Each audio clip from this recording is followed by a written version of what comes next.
Ya, Ibu lanjutkan setelah membicarakan tentang kurikulum, maka Pak Menteri kita yang baru yaitu Pak Nadiem Makarim itu menentukan atau mengenalkan kepada kita Merdeka Belajar atau Kampus Merdeka. Apa itu kemerdekaan belajar? Ya. Kemerdekaan belajar yang diberikan oleh Pak Menteri itu adalah memberikan kebebasan dan otonomi kepada lembaga pendidikan dan merdeka dari birokratisasi, dosen dibebaskan dari birokrasi yang berbelit, serta mahasiswa diberikan kebebasan untuk memilih bidang-bidang yang mereka sukai. Jadi Pak Menteri itu mengatakan selama ini adalah mahasiswa itu kuliah 4 tahun di perguruan tinggi, setelah lulus itu hanya 40% materi-materi dari kuliah itu yang dipakai dalam pekerjaan, ya.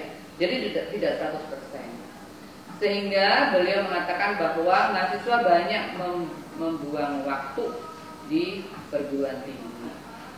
Oleh karena itu Pak Menteri itu memberikan kebebasan kepada mahasiswa untuk menata masa depannya melalui mata kuliah yang Anda inginkan, yang saudara inginkan, ya. Jadi mahasiswa itu sekarang itu sudah terjadi perubahan sosial, budaya, dunia kerja dan kemajuan teknologi yang sangat pesat. Ya, jadi kita harus bisa fleksibel, kita harus bisa survive, ya. Jadi kita harus mempersiapkan mahasiswa itu untuk lebih gayut, lebih tanggap untuk menghadapi kebutuhan zaman, ya. Itu maksudnya Pak Menteri. Jadi kebijakan Merdeka Belajar ini atau Kampus Merdeka diharapkan dapat menjawab tuntutan tersebut, ya. Kampus Merdeka itu merupakan perwujudan dari pembelajaran perguruan tinggi yang otonom dan fleksibel. Jadi kita harus fleksibel sehingga tercipta kultur belajar yang inovatif, tidak mengekang dan sesuai dengan kebutuhan mahasiswa. Itu maksudnya Pak Menteri, ya. Jadi tujuan kebijakan Merdeka Belajar itu adalah program hak belajar 3 semester di luar program studi. Jadi saudara diberi kesempatan untuk kuliah di luar program studi selama 3 semester, ya.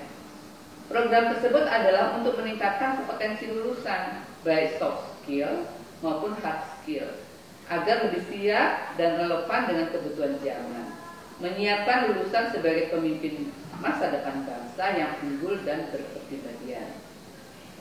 Program-program experiences learning dengan jalur yang fleksibel diharapkan dapat memfasilitasi mahasiswa untuk mengembangkan potensinya sesuai dengan passion dan bakatnya, ya.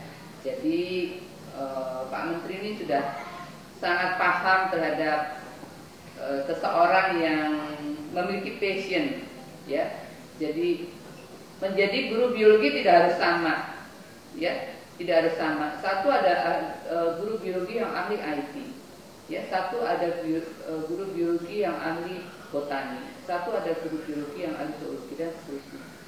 Jadi tergantung dari passion saudara, atau mau berwirausaha itu juga merupakan passion yang disiapkan. Syaratnya apa? Siapa saja yang boleh mengikuti Merdeka Belajar, ya, program Merdeka Belajar. Yang pertama adalah mahasiswa harus berasal dari program studi yang terakreditasi. Ya, kebetulan program studi pendidikan biologi itu terakreditasi B, ya. Jadi mahasiswa pendidikan biologi boleh mengikuti program Merdeka Belajar. Kemudian mahasiswanya aktif terdaftar di PD Dikti, ya. Jadi kalau saudara sudah terdaftar di PD Dikti, saudara boleh mengambil program Merdeka Belajar. Ya, pelaksanaannya itu saudara bisa mengambil SKS di luar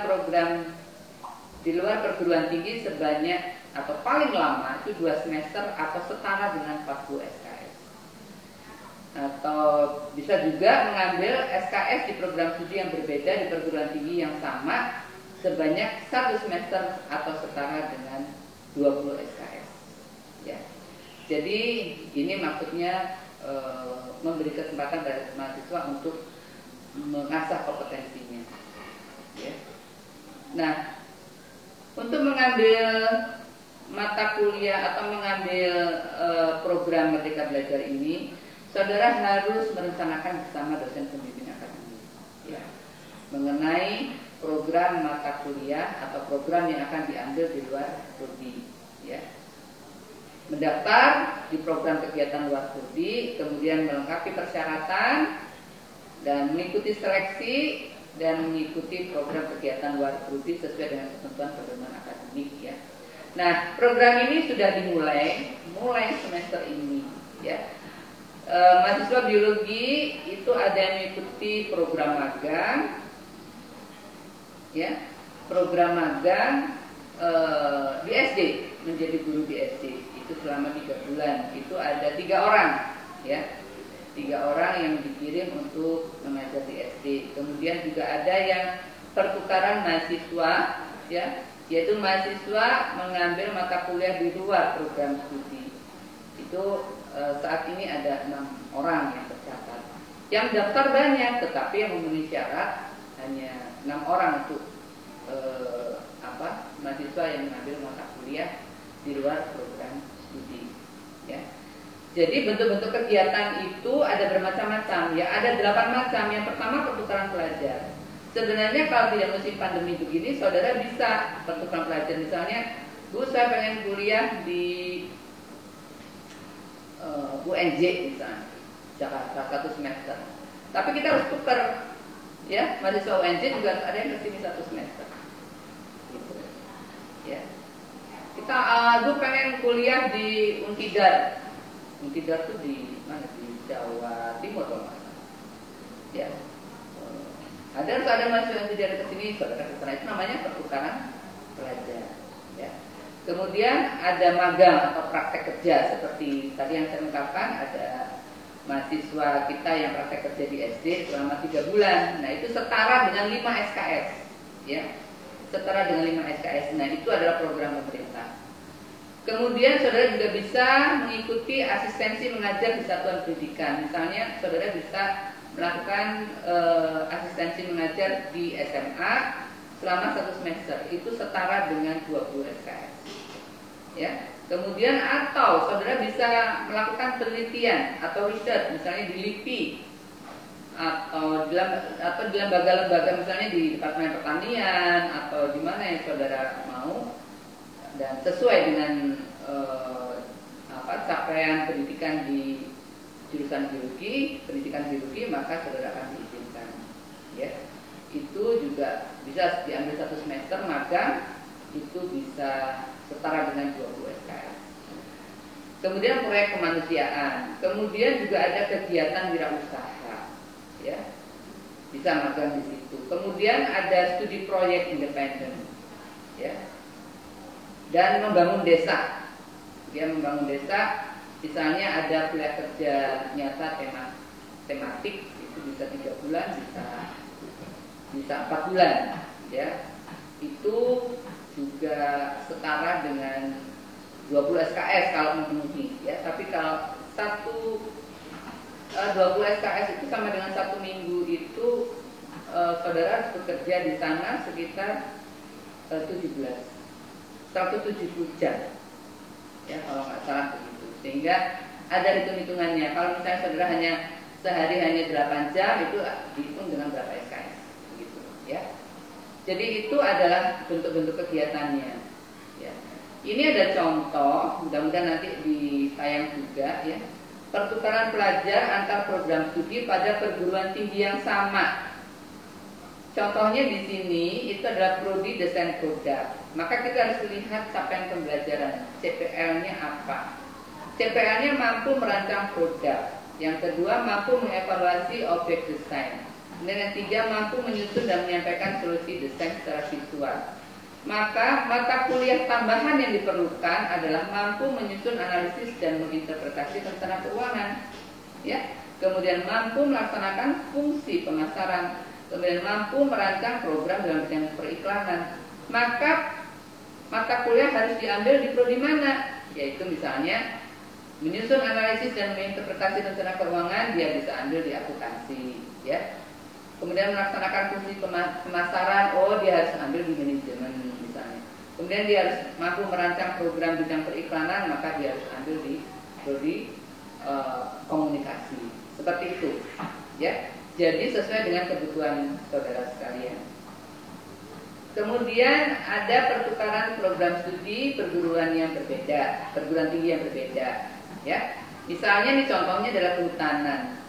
Capaian pembelajaran dari prodi tersebut adalah mampu merancang dan mengelola suatu ekosistem hutan. Mata kuliah di prodi A, di perguruan tinggi, di prodi perguruan tinggi A itu adalah pengelolaan ekosistem hutan mangrove, ya. Yang kedua pengelolaan ekosistem hutan pegunungan. Sedangkan mata kuliah di prodi PTA itu adalah pengelolaan sistem ekosistem hutan daratan rendah, hutan dataran rendah, kemudian pengelolaan ekosistem hutan pantai. Sehingga disesuaikan apa yang kurang. Misalnya mampu merancang mengelola suatu ekosistem hutan, berarti dia harus mengambil mata kuliah yang ada di perguruan tinggi yang berbeda, yaitu pengelolaan ekosistem hutan mangrove dan pengelolaan ekosistem hutan pegunungan, ya. Kemudian pertukaran pelajar antar program studi pada perguruan tinggi yang berbeda, ya. Ini juga contohnya adalah teknik industri, ya. CPL-nya adalah mampu merancang sistem komponen proses untuk produk industri memenuhi kebutuhan dalam batasan-batasan realistis, misalnya ekonomi, lingkungan dan kesehatan. Kompetensi tambahan yang dibutuhkan itu adalah mampu merancang produk untuk kebutuhan pertanian, ya. Kemudian mampu membangun model untuk menganalisis sumber daya dan lingkungan, gitu, ya. Nah, kompetensi ini bisa diambil mata kuliah prodi lain di perguruan tinggi yang lain, gitu. Misalnya mata kuliahnya apa sih? Oh, yang mampu merancang produk untuk kebutuhan pertanian itu adalah mata kuliah energi dan mesin pertanian. Sedangkan yang mampu membangun model dan mengatasi sumber daya dan lingkungan adalah pemodelan ekonomi sumber daya dan lingkungan, ya. Jadi itu adalah contoh-contoh, ya. Maksud saya adalah bahwa Merdeka Belajar itu tidak merdeka semua mata kuliah bisa diambil, tetapi harus sesuai dengan CPL, harus sesuai dengan mata kuliah yang ada di program studi. Jadi nanti akan dikonsepsikan. Contohnya kemarin misalnya ada mahasiswa yang ingin mengambil mata kuliah fotografi, kemudian mau mengambil mata kuliah apa lagi ya? Pokoknya yang tidak bisa dikonversi terhadap mata kuliah di di jurusan pendidikan biologi. Misalnya ada yang psikologi massa, itu juga nggak ada, sehingga mereka tidak bisa, jadi tidak lolos seleksi, begitu, ya. Jadi itu adalah contoh-contoh untuk program Merdeka Belajar, ya, agar supaya dipahami. Nanti akan saudara dalami lagi dengan wali kelas saudara, ya, apa yang dimaksud dengan Merdeka Belajar, dan saudara akan membuat konsep diri sejak awal, ya, sehingga bisa menentukan saya membutuhkan mata kuliah apa, gitu. Saya ingin kompetensi bidang apa, gitu, ya. Jadi itu adalah program Merdeka Belajar yang diungkapkan oleh Pak Menteri, ya. Mudah-mudahan semua bisa menjalani ini semua dan nanti lulus dengan sesuai dengan apa yang saudara inginkan, ya. Ini adalah program Merdeka Belajar, mudah-mudahan berjalan dengan lancar, ya. Terima kasih, ya. Wassalamualaikum warahmatullahi wabarakatuh.